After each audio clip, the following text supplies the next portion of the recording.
Welcome to Virtual Scandinavia House in New York and tonight's book talk of The Bell in the Lake by the Norwegian author Lars Mytting and the book's translator Deborah Dawkin.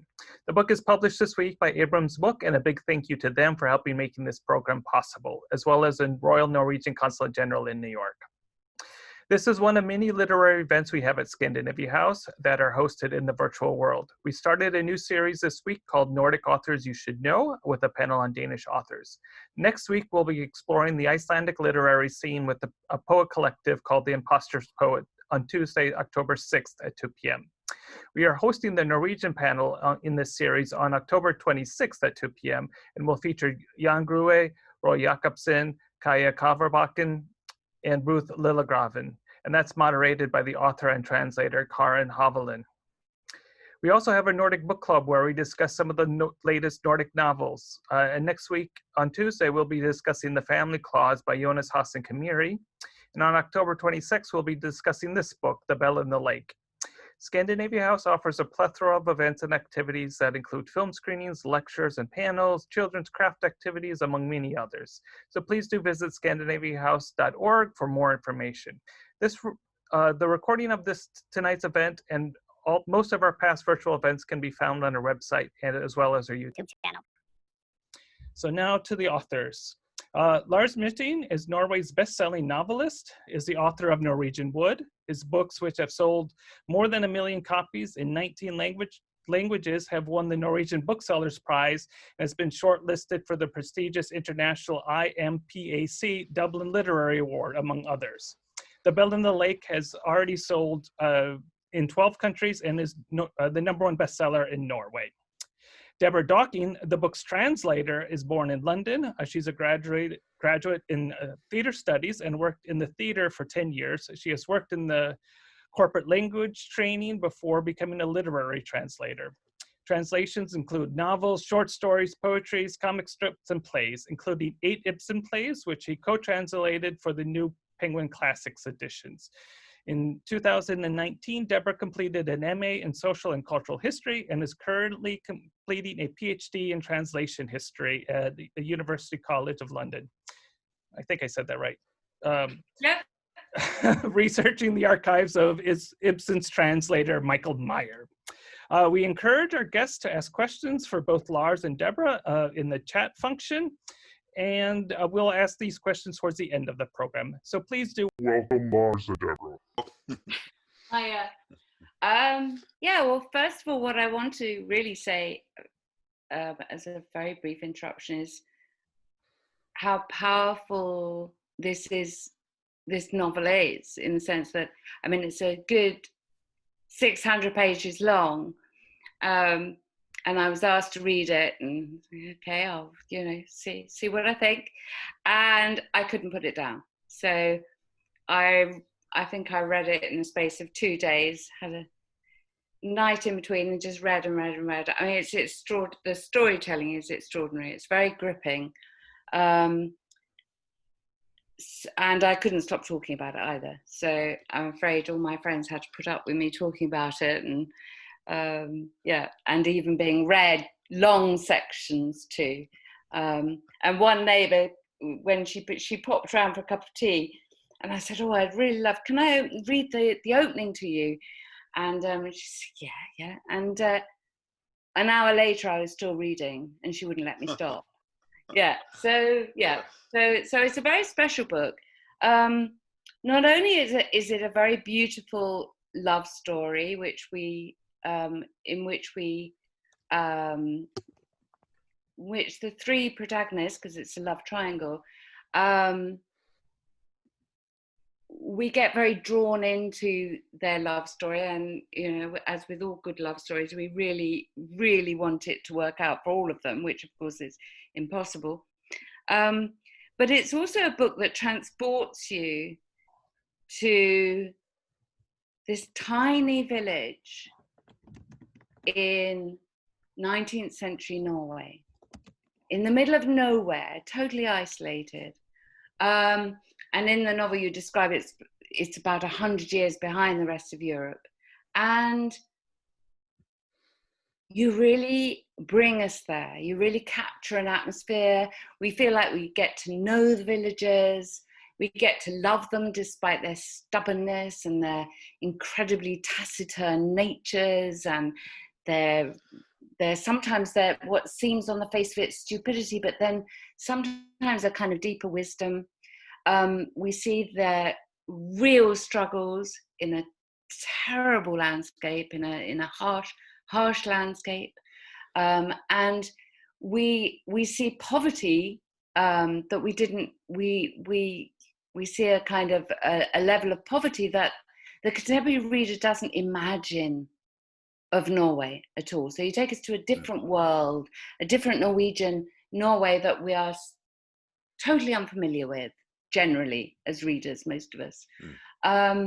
You know, and you know, a little, this tiny village where to give birth is to risk your life, where child mortality is very, very high, where, you know, the traditions of burying your dead during the winter months is very unique. And yeah, so that was one of the things that really captures you. And from the word go, you know, you really want to know what's going to happen to you, not just the three protagonists, but the whole of this village. And I'm hoping you are going to read a bit for us. But this, I understand this is from part of the novel where you take us even further back in history. Yeah. That's right. The main part of the story takes place in 1880, but it is linked to a much older story from around 1610, and it's a story that's been told in my hometown for generations.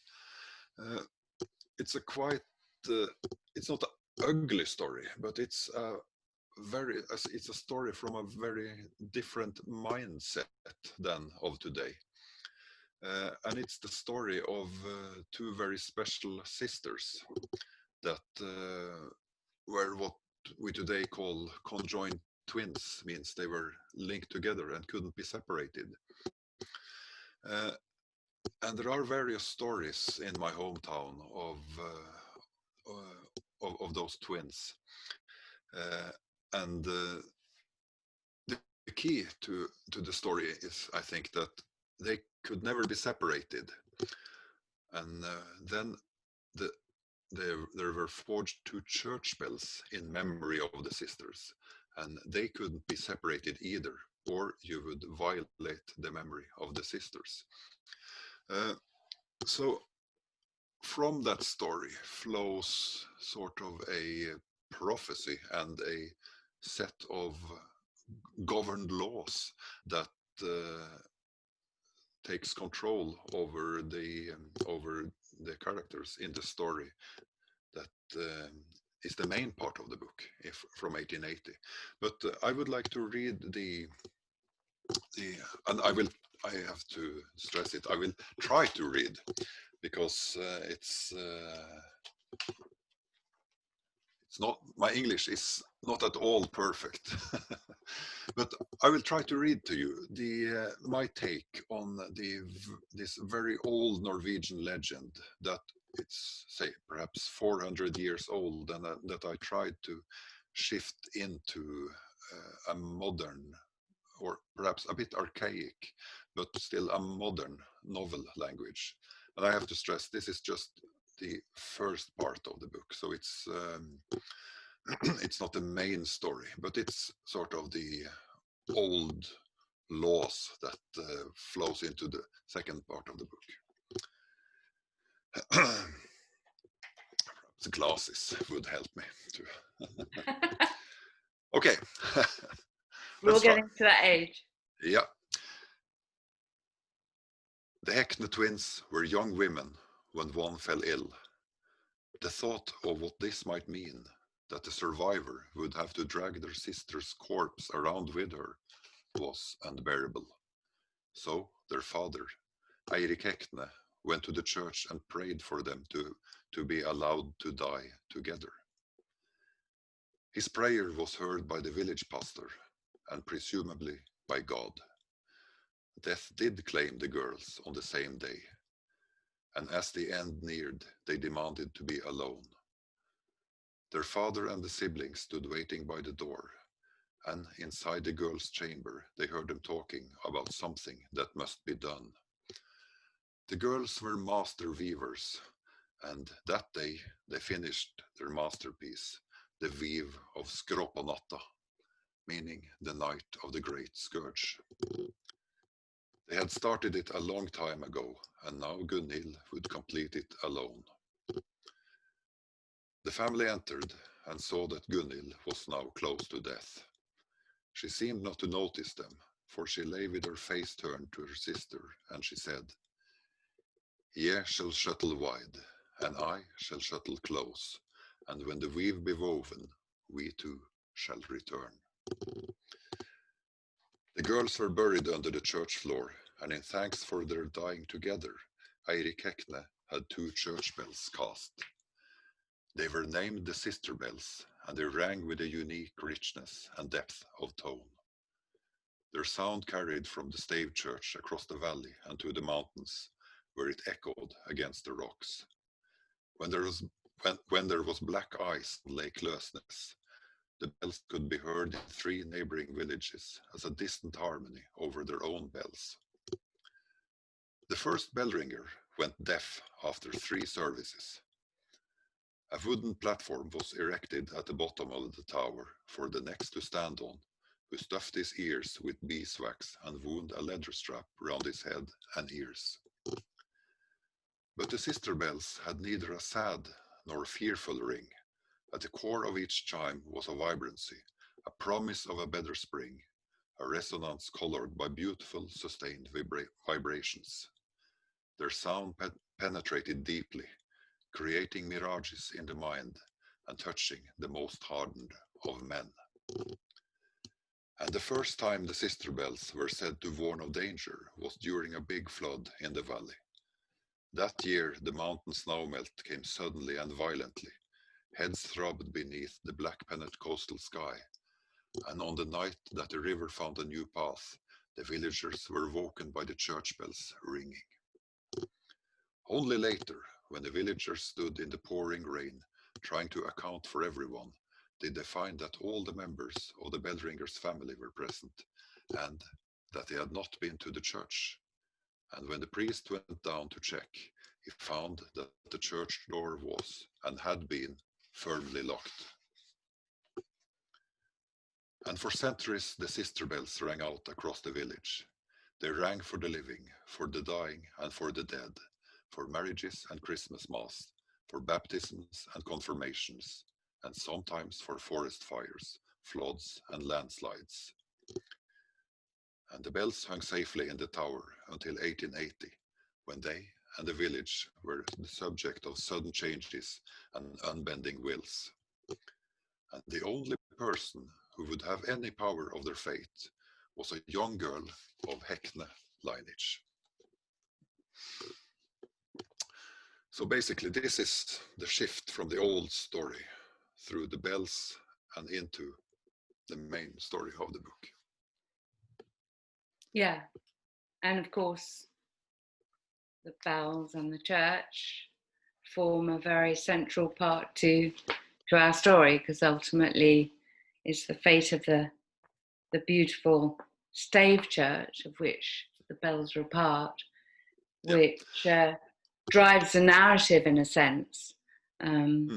Yeah. And what is exciting, I think, is that these 2 physical elements, the church bells and also the weave that was mentioned briefly in this story, they are sort of the legacy, and we could perhaps call them holy objects, not in the sense of Christian holy objects, but they are so strong and powerful that they will color not only the village but also the family for centuries to come. Yeah, I mean, I think some of the philosophy around artifacts, historical artifacts, but also which in itself is also a representation of our own history and our attitude to history, is very important in this novel and the next novel, obviously, to come. I wonder whether, in what way that for you as an author is very important, because I kind of feel that there's a part of what you're saying is we mustn't forget some of those elements of who we were long ago. Well, and for me, it was a challenge, I think, to go deeper into the past of my own family's story, because we have lived on a farm for nearly 300 years on the same spot. But as a young man, I hardly gave any interest, I think, to the old people and their stories and especially their struggles. It was first when I turned 50 that I really understood all the hardship that they gone through, and also I wanted to write not only about their daily life but also about the rather colorful mind that was such a part of their life, because they lived. Norway at the time was, as you say, very harsh country with a lot of poverty, and people in the farms were absolutely subject to the nature and to the weather, and this was such an important thing in their daily life, their fear of what nature could do to them, that they created a great number of quite superstitious beliefs. We would look at them today as very superstitious,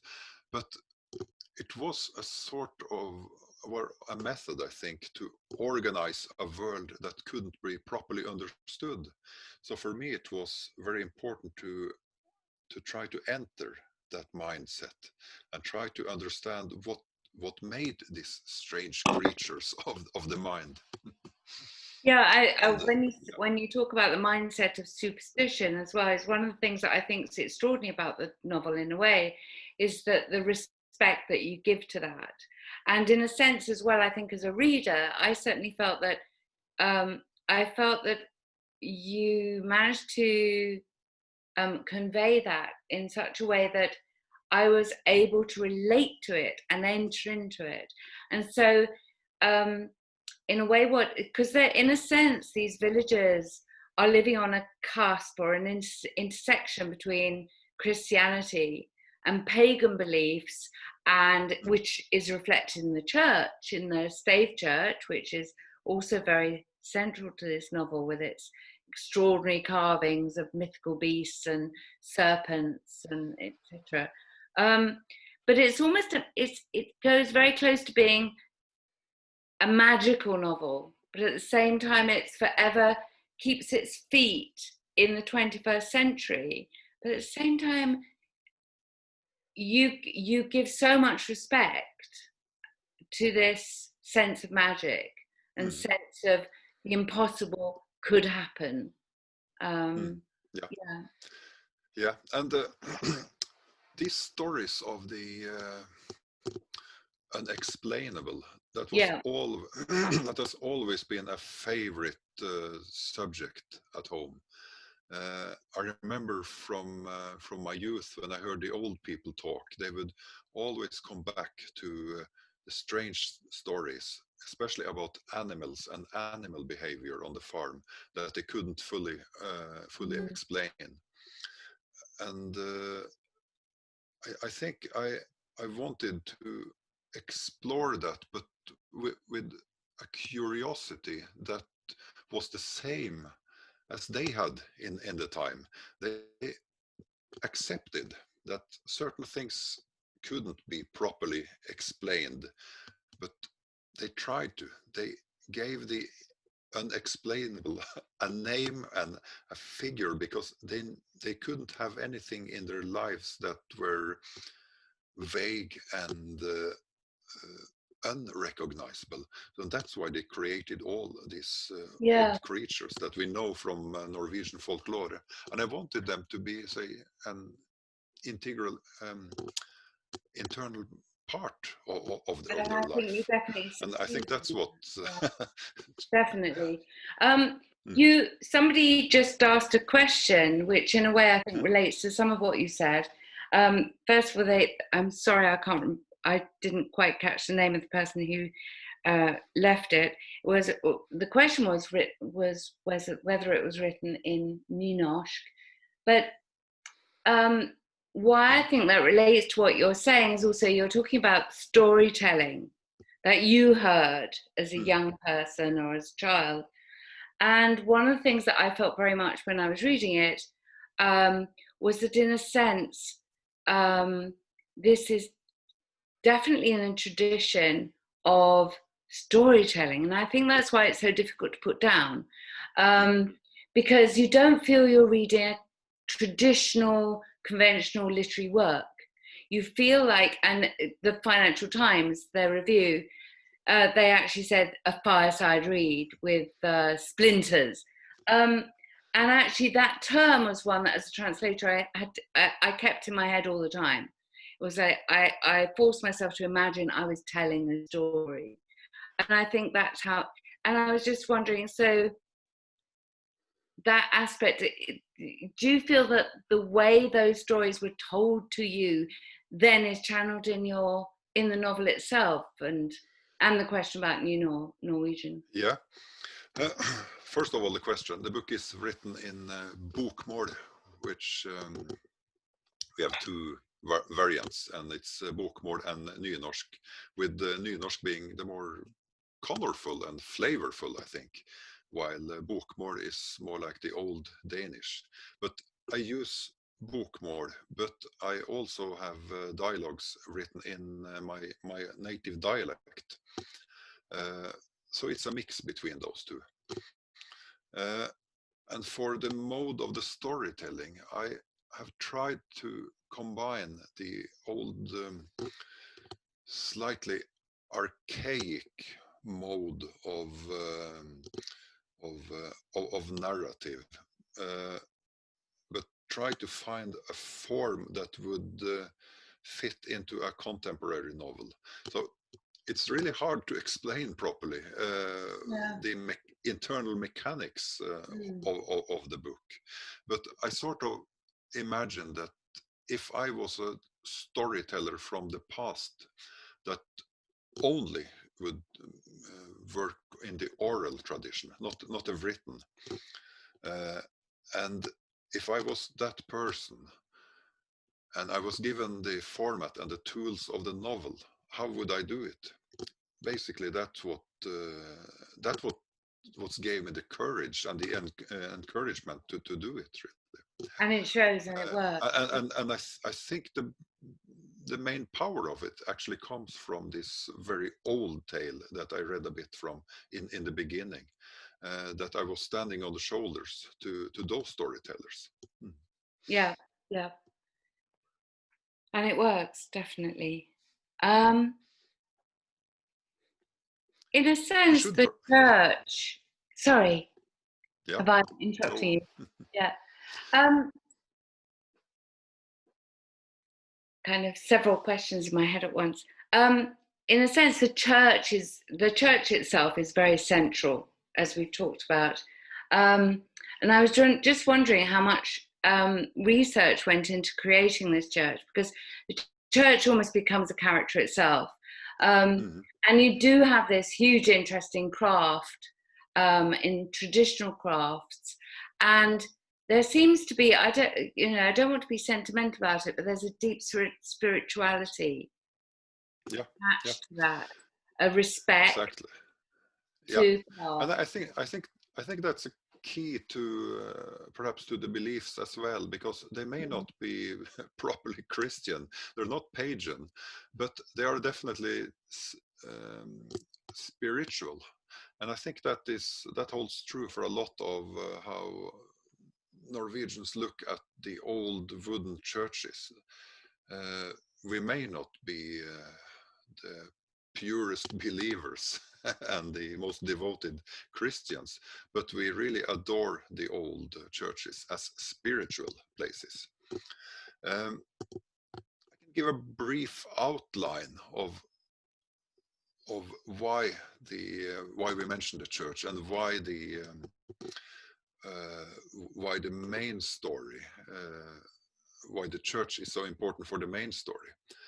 Obviously, the bells are in the church tower of this church in the village, and the church is not any church. It's one of the really old Norwegian stave churches that were built around year 1200, which were actually masterpieces of the craft. There has never been built anything like it since, and they are extremely difficult to create. They built them with only hand tools and with a bit of the skills that were used to create the Viking ships, in fact. So they are really medieval religious spiritual castles ashore. And in our village, we also have the 2 church bells hanging in the tower. Now, when we move to the main story, as I mentioned, there is a young girl who is the only one who will be able to control the fate of the sister bells, and that's a girl from the family that gave the bells. Must be the great granddaughter or something, isn't she? The great. Yeah. Oh. And she is. We should probably mention this earlier on, but she is the main character of the book. Is Astrid Hekne, who is related to the famous sisters who the church bells are named after. And during the first chapters, we discover that there's a new preacher coming to town, and he is not at all happy with the old church. It's extremely cold, and it's too small, and it's not suitable for his plans for the village. So basically, what he wants to do is to tear down the church and replace it with a new and modern one. And then the church bells are in danger. So basically, the outside plot of the story is Astrid's struggle and fight for the old church and for the church bells. But obviously, on a deeper level, her struggle is very, very has so many facets of both protecting the old, fight an internal fight between the old and the new, because she really welcomes the new times. She is a woman of the new generation, but still she has to choose between protecting the old or preserving the old and accepting the new.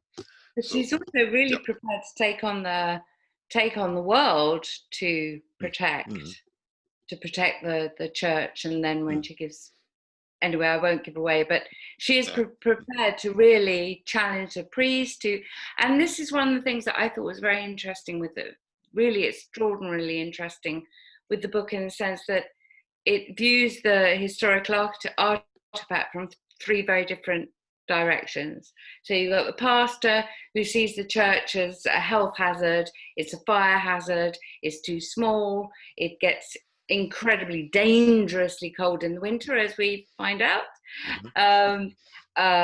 Then you've got the artist, the architect, who is sent from Dresden University to approve of what should happen to this church. And for him, as a foreigner and as an architect student, this is a wonderful example of history, and it's intellectual and aesthetically extraordinary, but it's all very objective. And then you've got Astrid, who is, her heart is attached to this thing, to the church, and she really understands it. But in a sense, do you think that, my feeling is that she gradually educates through, she gradually educates both the pastor and the artist to have a deeper relationship to that church. Would you agree with that? Yes, and she's not, her mind is not ready from the beginning of the book on what to do with this problem.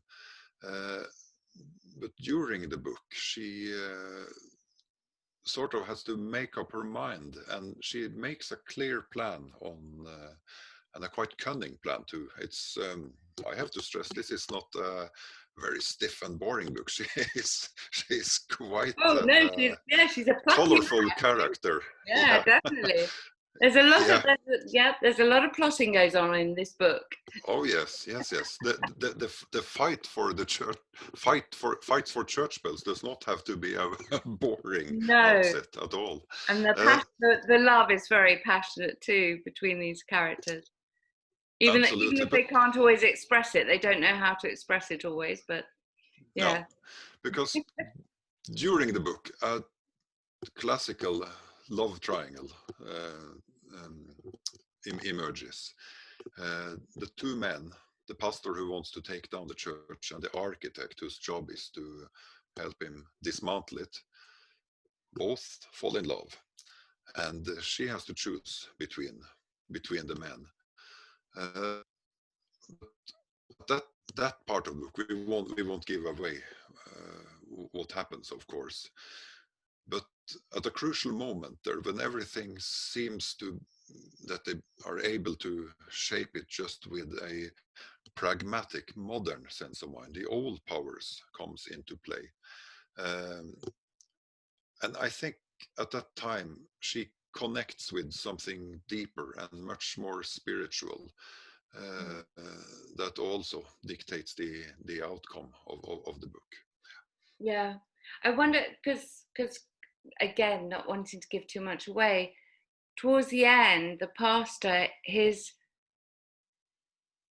belief system is definitely changing. Is that? I mean, you have a bit of a penchant for pastors, don't you? For priests. Yes. Is there something about the spiritual journey of a priest, or that I think pastors are almost, well, they may not be the perfect main characters in a book, but as important characters, they are fantastic because they have access to both the the whole scale or the whole spectrum of the, say,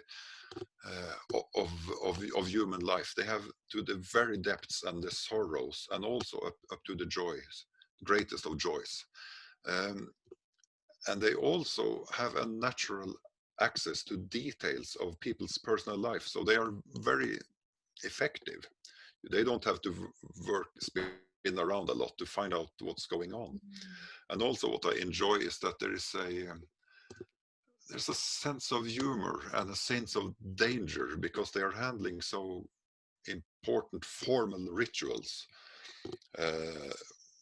with a grave tone and a very formal arrangement. And then suddenly when something goes wrong, I think there's endless sense of, well, a great sense of humor and comic humor into it.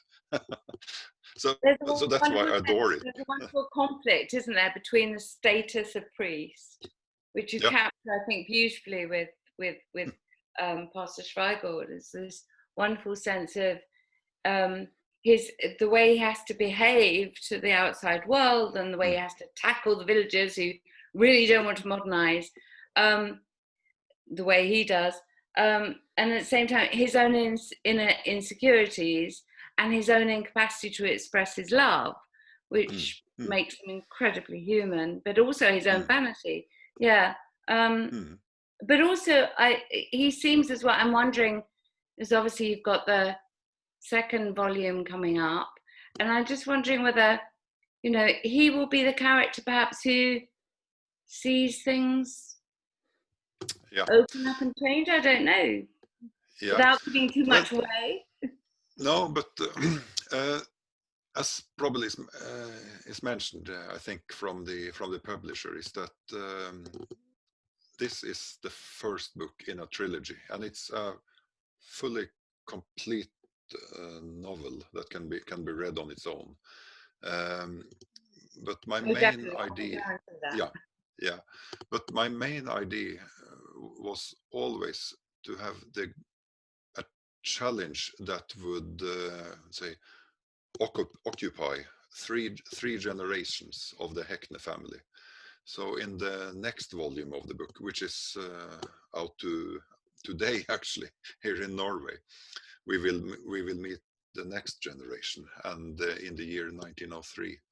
But the very important character will always be KJÆRLIGHET, the preacher, who comes to the village in 1879, and is very important in this book. But in this book, he is both a stubborn and quite naive man, and he will change profoundly. But I see well, his development is very, very interesting, and also how he faces his religious crisis and his struggle to understand God. Again, this is not key part of the book. It's not a great religious meditation, but his view on the world and especially the old superstitious beliefs contrasted to the religion will be greatly challenged, and that will. But I also think I wonder whether as well, certainly in this book, and having had a sneak preview of the next, is that I feel that within his, what's wonderful watching his development is that actually the superstitions and the slight magic of what happens has definitely had an impact on him. So that his Christianity is shifted. I mean, he loses faith altogether at a certain point, but there's a wonderful growth there. And I find that very inclusive, very interesting.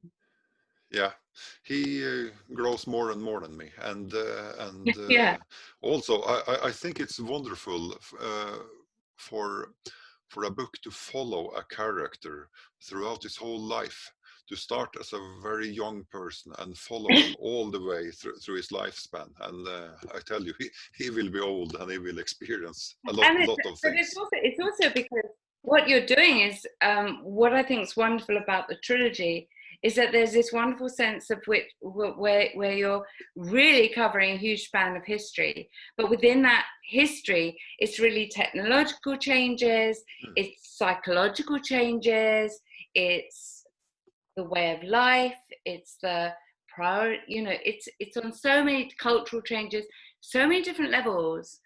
And he is, so that in a way, it's also that we're seeing, he becomes our eyes as well.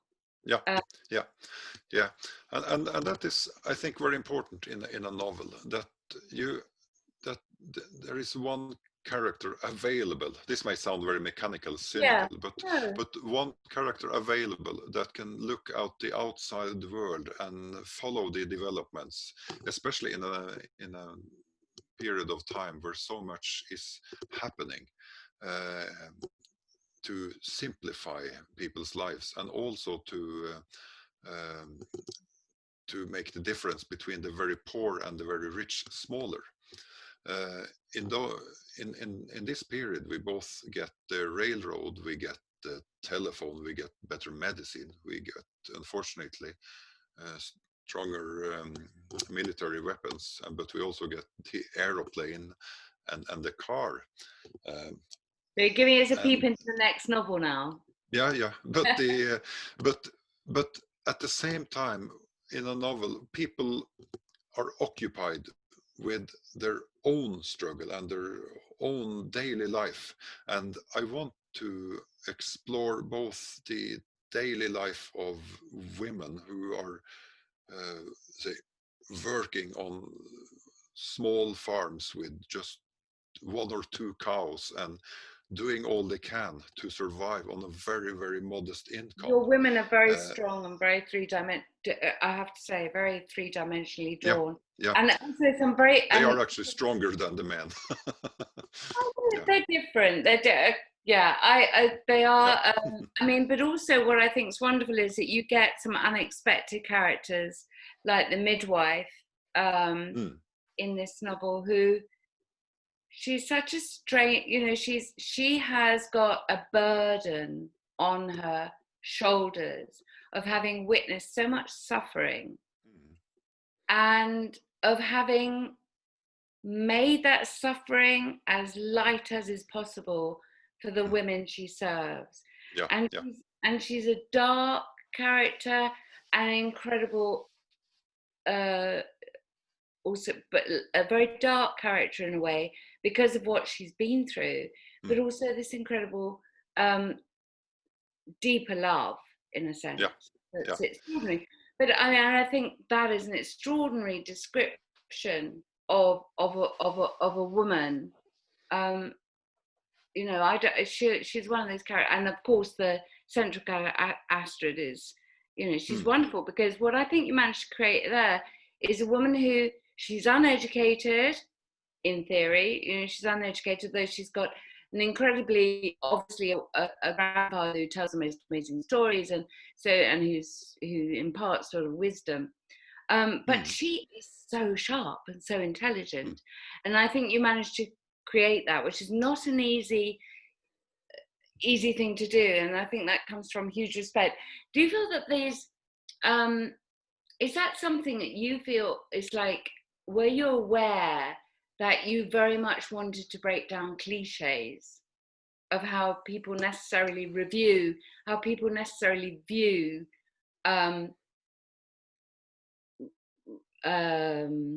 what would it, to use a word, it's not quite the right word, but peasants in a way. Those people, is that in a way aware that you wanted to break down some of those? Yeah, absolutely. Because to be a bit personal, my family stayed on the farm for a long time, but during the 1920s they were extremely poor, and the farm almost went on a auction because they owed money, and what they were left with were the sheriff even sold the shoes to the children, and they were left with one pair of shoes for the children to share, and they had just 2 forks and 2 knives at the table, but they managed to keep the farm. They obviously had a bit other bits too, but that was the cruel harshness, and still they were people of outstanding intelligence or extremely bright. The next generation of that poor family, one became an engineer, and one became a doctor, and the third one became a pilot. So I always been fascinated on how clever, smart people with limited on a limited income or with a limited possibility in life were able to either accept reality and face it, or fight their way out of it. So yes, it's very close to my heart. Yeah, definitely. And I think you really capture something that I think is actually really important, perhaps to be said, particularly maybe now, is where we've actually forgotten that intelligence does not all have to come out of books. No. You know, he has an intelligence that, and I think you really do that a huge service. I've got a question here. It says, it's from Marie Santoro. She says she's read it. And she's just wondering why you referred to your 2 male protagonists by their first and last names every time, but Astrid is nearly always Astrid. Yeah. It's a bit of a play, I think, between the what's the word, patriarchal, Yeah. and the and the authority that people in high society have. The preacher is nearly always mentioned with first surname and last name,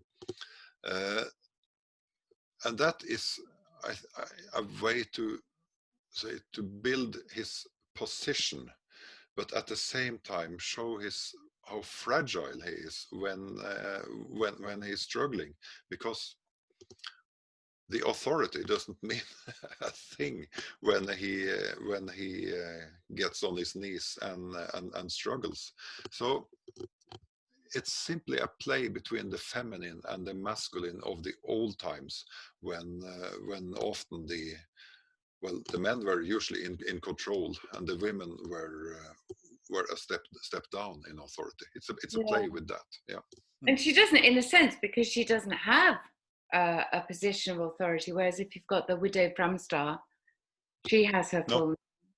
And there's the maid Gresham, she's known by her surname, isn't she? Yeah. So yeah, very much so. Yeah.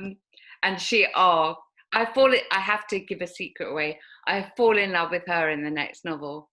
Yeah, the old. Yeah, she really comes up trumps, doesn't she? So that's one of the beauties of this, is that you fall in love with some of the little characters, side characters, are so beautifully drawn. But and when they appear in the next novel, they continue to fascinate. Do we have some more questions? Oh yes. We have one on Untitled, yes. Yeah. Are you able to read them too? Do you have feel any connection to Kristin Lavransdatter by Untitled? Yes, I adore that story, and it's also told in much the same district as this novel takes place. It's Gudbrandsdalen, a valley in the middle of Norway. I think where these stories depart is that she follows her throughout her life in a brilliant way, and also shows, I think, how love is the chaos force that's simply impossible to depart from. It's something that will control you either if you want or not. The time spans of my novel are shorter, and the mission of it is also different, because I don't go that deeply into the human psyche of the main characters, but I follow, more layers on society at the same time. But yes, I adore the story, and I also adore Undset's way of making research. She was a brilliant writer. Yeah, and talking of research, you must have done a lot of research for this. Yes, and one of the funniest things and the most scary things was to enter an old stave church and climb the bell tower without having a proper permission. I used the light from my cell phone and worked my way up to the bell tower. Is that an arrestable offence, Lars? In the face of God, I was. I think so. And it's not something that I could do, that I would take lightly upon, because I was in a sacred place, and I can tell you that when you first climb a bell tower and meet and look at two church bells that are 350 years old, you are filled with awe, and that I hope that it's certainly something that comes into your description of when Astrid, at a certain point, she does go up into the bell tower, and and that's the way I write. I try to do with or see it or do it myself. All that I write about. There are limits to it, of course, when you enter the metaphysical world, but that's what I try to do. Yes. Yeah, definitely. Yeah. I just wondering what haven't we covered? We are getting close to the. Yeah, I think we are getting close to the. Yeah. Do we have more questions? One of the things I was thinking about, for me, because I've translated Ibsen, as you know, and for me, I feel one of the things about when I read this book, I thought, gosh, everybody who reads Ibsen should really read this. Well, thanks. Because thanks. In a sense, well, it gives you that kind of the dark side that, in a sense, when you know, I'm not saying that Ibsen's characters, very few of his characters would have lived this, although in a sense, you've got Peer Gynt, of course, you'd have a closer understanding of Peer Gynt, because it's very cerebral, our understanding of Peer Gynt, really, as an outsider or as a contemporary person. What do you feel about, how do you feel that you fit into the Norwegian literary tradition, in a sense? To be honest, I've given it a bit of thought lately, and to be honest, what I feel closer to are the Spanish and South American writers, but and I think that is linked to the way that we accept that love and obsessions may last a full lifetime, and you are allowed to have a ghost now and then. It's not, but I really enjoy the tradition of magical realism, and there are a great many of the writers there that I adore, like Garcia Marquez, Isabel Allende, and especially. And one of the greatest plot maker in our time, Carlos Ruiz Zafón, wrote The Shadow of the Wind, and so I adore a book that grips you and leaves you with the big question: what is going to happen next? Yeah, which you definitely, definitely do. You leave us with a very resolved story, but also with a cliffhanger, which which is wonderful. It was lovely talking to you again. Thank you. So the book has now come out in the USA, I understand. That's what we're celebrating today. One final it's a great moment for me, I must say. It's I mean, something it's a dream come true. So thank you to everyone that this made it would possible. be an interesting novel for, particularly, in a sense. I mean, there will be people in North America, I would thought, with ancestors maybe from this part of the world, who might find your depiction very interesting. I mean, after all, quite a few of the villagers disappear off to the USA, don't they, during this period? Yeah, they do. It's and I think that's.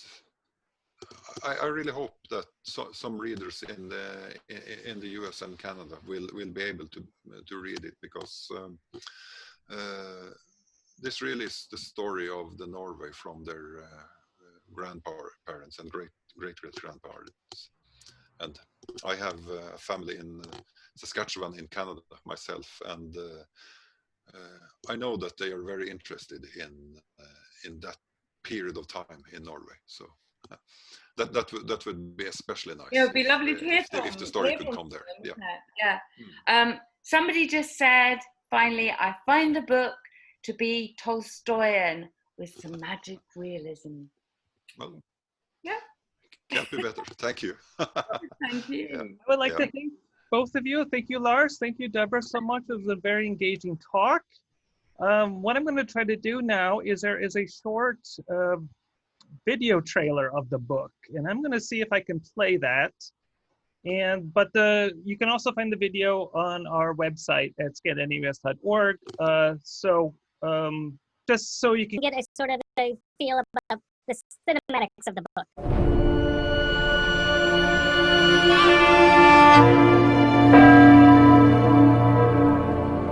Du skal renne hvitt, og jeg skal renne trangt. Og når veven er vovve, skal oss to komme att.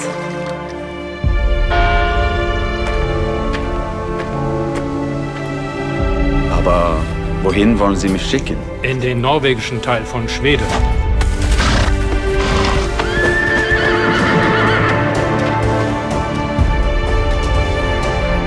Ikke dra meg inn i noe slikt. Jeg kan ikke vite om noe bedrageri.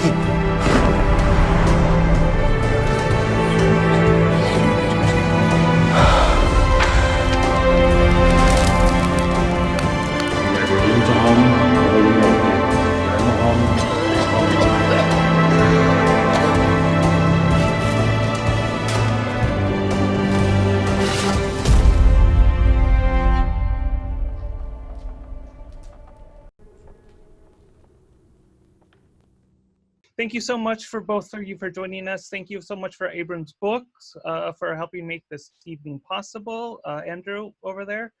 Thank you for the Norwegian, Royal Norwegian Consulate General in New York as well. And please do visit all our literary events. And if you do find this talk engaging tonight, we are discussing the book in our book club in about 3 weeks' time. So you'll have 3 weeks to read it and discuss it among other readers as well. So I hope to see everyone again soon in both a virtual sense and a physical sense. So good night and Great. Good night. Thank you. Yeah. thank you. Good night. You.